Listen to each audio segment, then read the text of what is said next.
ನಮಸ್ಕಾರ. ಇವತ್ತಿನ ವಿಡಿಯೋ ನಿಮ್ಮ ಕಂಪನಿಗಳ ತ್ರೈಮಾಸಿಕ ವರದಿಗಳು ಬರುವ ಸಮಯ ಇದು, ತಪ್ಪದೆ ನೋಡಿ. ನಾನು ಡಾಕ್ಟರ್ ಭರತ್ ಚಂದ್ರ. ವಿಡಿಯೋಗಳ ಉದ್ದೇಶ ಕನ್ನಡಿಗರ ಸೇವೆ. ಜುಲೈ ಟು ಸೆಪ್ಟೆಂಬರ್ 2023 ಈ ತ್ರೈಮಾಸಿಕ ಈಗೇನು ಮುಗೀತಾ ಬರ್ತಾ ಇದೆ. ಆದ್ದರಿಂದ ಇನ್ನೇನು ಕೆಲವು ದಿನಗಳಲ್ಲಿ ಹೆಚ್ಚಿನ ಕಂಪನಿಗಳದ್ದು ಅಂದರೆ ಲೀಡಿಂಗ್ ಕಂಪನಿಗಳದ್ದು ಅದರದ್ದು ಕ್ವಾರ್ಟರ್ಲಿ ರಿಸಲ್ಟ್ಸ್ ಬರುತ್ತೆ. ಅದನ್ನ ಇನ್ವೆಸ್ಟರ್ಸು ಕಂಪಲ್ಸರಿಯಾಗಿ ಮಾನಿಟರ್ ಮಾಡಲೇಬೇಕು. ನಾವು ನಮ್ಮ ಕಾರ್ಯಾಗಾರಗಳಲ್ಲಿ ಏನು ಹೇಳ್ತೇವೆ ಅಂತಂದ್ರೆ, ಲಾಂಗ್ ಟರ್ಮ್ ಇನ್ವೆಸ್ಟರ್ಸ್, ದೀರ್ಘಾವಧಿ ಹೂಡಿಕೆದಾರರು ಯಾವುದೇ ಕಾರಣಕ್ಕೂ ಕೂಡ ಪ್ರಾಫಿಟ್ ಲಾಸ್ ಅಕೌಂಟ್ ಅನ್ನು ಮತ್ತು ಬ್ಯಾಲೆನ್ಸ್ ಶೀಟ್ ಅನ್ನು ಅಬ್ಸರ್ವ್ ಮಾಡಲೇಬೇಕು. ಯಾಕಂದ್ರೆ ಕಣ್ಣು ಮುಚ್ಚಿ ಹಣವನ್ನು ಹಾಕಿದ್ರೆ ಆ ಕಂಪನಿ ಮುಂದೆ ಬರುತ್ತೆ ಅಂತ ಗ್ಯಾರಂಟಿ ಇಲ್ಲ. ಆ ಕಂಪನಿ ಪ್ರಾಫಿಟ್ ಅಲ್ಲಿ ಕಂಟಿನ್ಯೂ ಆಗ್ತಾ ಹೋದ್ರೆ ಮಾತ್ರ ಆ ಕಂಪನಿಯ ಷೇರುಗಳಲ್ಲಿ ನಾವು ಉನ್ನತಿಯನ್ನು ಕಾಣ್ತೇವೆ. ಷೇರಿನ ರೇಟ್ ಮೇಲಕ್ಕೆ ಹೋಗುತ್ತೆ. ಮುಂದಿನ ದಿನಗಳಲ್ಲಿ ಜಾಸ್ತಿ ಲಾಭವನ್ನು ಪಡೀಲಿಕ್ಕಾಗುತ್ತೆ. ಆದ್ದರಿಂದ ನೀವು ಯಾವುದೇ ಕಷ್ಟ ಇದ್ರೂ 3 ತಿಂಗಳಿಗೊಮ್ಮೆ ನಿಮ್ಮ ಷೇರುಗಳನ್ನು ಮತ್ತೊಮ್ಮೆ ಅವಲೋಕನ ಮಾಡಬೇಕಾಗುತ್ತೆ ತ್ರೈಮಾಸಿಕ ವರದಿ ಬಂದ ಮೇಲೆ. ಈ ರೀತಿ ತ್ರೈಮಾಸಿಕ ವರದಿಗಳನ್ನು ಅನೌನ್ಸ್ ಮಾಡೋ ಟೈಮ್ನಲ್ಲಿ ಮತ್ತೊಂದು ವಿಚಾರ ಕೂಡ ಹೊರಬರುತ್ತೆ. ಅದೇನು ಅಂತಂದ್ರೆ, ಕಂಪನಿಗಳು ಡಿವಿಡೆಂಡ್ ಕೊಡ್ತಾವೋ ಇಲ್ವೋ, ಕೊಟ್ರೆ ಎಷ್ಟು ಮತ್ತು ಯಾವಾಗ. ಸಾಮಾನ್ಯವಾಗಿ ಯಾವುದಾದ್ರೂ ಒಂದು ಕಂಪನಿಯಲ್ಲಿ ಡಿವಿಡೆಂಡ್ ಕೊಡ್ತಾರೆ ಅಂತಂದ್ರೆ ಆ ಡಿವಿಡೆಂಡ್ ಬಂದು ನಿಮ್ಮ ಬ್ಯಾಂಕ್ ಅಕೌಂಟಿಗೆ ಬರಲಿಕ್ಕೆ ಕನಿಷ್ಠ 1 ರಿಂದ 2 ತಿಂಗಳಾಗ್ಬೋದು. ಯಾವ್ಯಾವ ಕಂಪನಿಗಳ ಕ್ವಾರ್ಟರ್ ರಿಸಲ್ಟ್ಸ್ ಬರುತ್ತೆ ಅದನ್ನ ನೀವು ಪರಿಗಣಿಸಬೇಕು ಅಂತ ನಾವು ಹೇಳ್ತಾ ಇದ್ರು ಕೂಡ, ನಿಮ್ಮ ಒಳಿತಿಗಾಗಿ, ಕನ್ನಡಿಗರ ಒಳಿತಿಗಾಗಿ ನಾವು ಬೇಕಂತ ಆದಷ್ಟು ಲೀಡಿಂಗ್ ಕಂಪನಿಗಳದ್ದು ಕ್ವಾರ್ಟರ್ಲಿ ರಿಸಲ್ಟ್ಸ್ ಬಂದ ಹಾಗೆ ಅವುಗಳನ್ನು ನಾವೇ ಅನಲೈಸ್ ಮಾಡಿ ನಿಮ್ಮ ಮುಂದೆ ಮುಂದಿನ ದಿನಗಳಲ್ಲಿ ಇಡ್ತೇವೆ. ಇವತ್ತು ಈ ವಿಡಿಯೋದಲ್ಲಿ ಒಂದಷ್ಟು ಕಂಪನಿಗಳ ಹೆಸರುಗಳನ್ನು ನಿಮ್ಮ ಮುಂದೆ ಇಡ್ತಾ ಇದ್ದೇನೆ.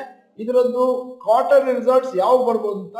ಅವುಗಳಲ್ಲಿ ನೀವು ನಿಮ್ಮ ಪೋರ್ಟ್ಫೋಲಿಯೋದಲ್ಲಿ ಇಟ್ಟಿರುವಂತಹ ಷೇರುಗಳು ಕೂಡ ಇರ್ಬೋದು. ಅದರಿಂದಾಗಿ ನಿಮಗೆ ನೆನಪಾಗಲಿ ಅಂತ ಹೇಳಿ ಇದನ್ನ ಮಾಡ್ತಾ ಇದ್ದೇವೆ.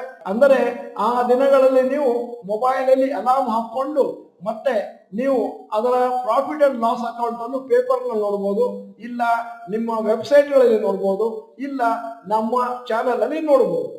ಇದಲ್ಲದೇ ಇನ್ನಷ್ಟು ಹಲವಾರು ಕಂಪನಿಗಳದ್ದು ಕ್ವಾರ್ಟರ್ಲಿ ರಿಸಲ್ಟ್ಸ್ ಮುಂದಿನ ದಿನಗಳಲ್ಲಿ ಬರ್ಬೋದು. ಆದರೆ ಸದ್ಯದ ಮಟ್ಟಿಗೆ ಅವರು ಅನೌನ್ಸ್ಮೆಂಟ್ ಮಾಡಿಲ್ಲ ಯಾವಾಗ ನಮ್ಮ ರಿಸಲ್ಟ್ಸ್ ಹೊರಗೆ ಬರುತ್ತೆ ಅಂತ. ಈಗ ಪಟ್ಟಿ ನಿಮ್ಮ ಮುಂದೆ.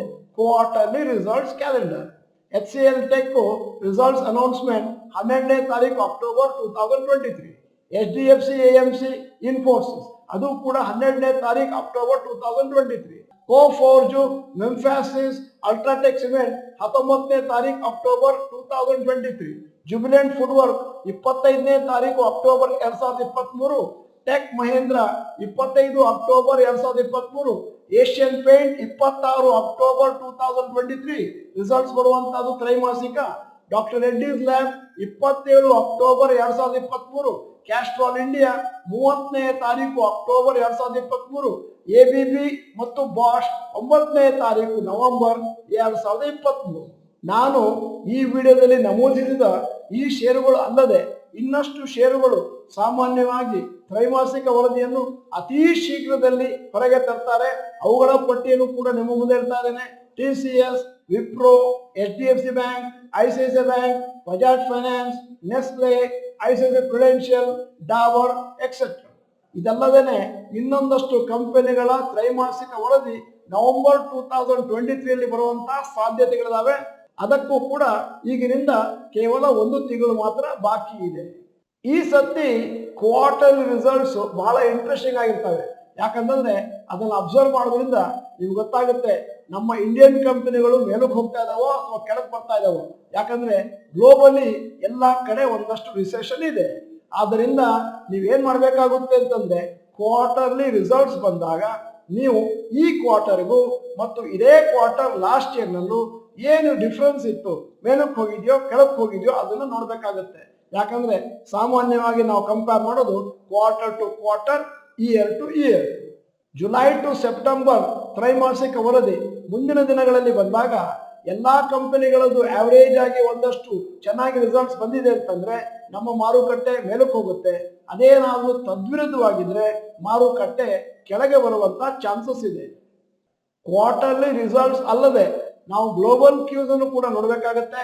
ಅಕಸ್ಮಾತ್ ಕ್ವಾರ್ಟರ್ಲಿ ರಿಸಲ್ಟ್ ಚೆನ್ನಾಗಿದ್ರು ಕೂಡ ಗ್ಲೋಬಲ್ ಕ್ಯೂಸ್ ಅಂದ್ರೆ ಗ್ಲೋಬಲ್ ಬೇರೆ ಬೇರೆ ಸ್ಟಾಕ್ ಮಾರ್ಕೆಟ್ಗಳಲ್ಲಿ ತುಂಬಾ ನೆಗೆಟಿವ್ ನ್ಯೂಸ್ ಇದ್ರೆ ಅವಾಗ್ಲೂ ಕೂಡ ನಮ್ಮ ಮಾರುಕಟ್ಟೆ ಕೆಳಗೆ ಬೀಳುವಂತ ಚಾನ್ಸಸ್ ಇದೆ.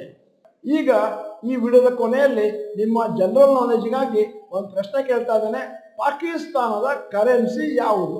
ನಿಮ್ಮ ಮುಂದೆ 4 ಆಯ್ಕೆಗಳನ್ನು ಇಟ್ಟಿದ್ದೇನೆ. ಮೊದಲನೇದು ರೂಪಾಯಿಯ, ಎರಡನೇದು ಪೈಸಾ, 3 ರುಪಿ, 4 ರೂಪಾಯ.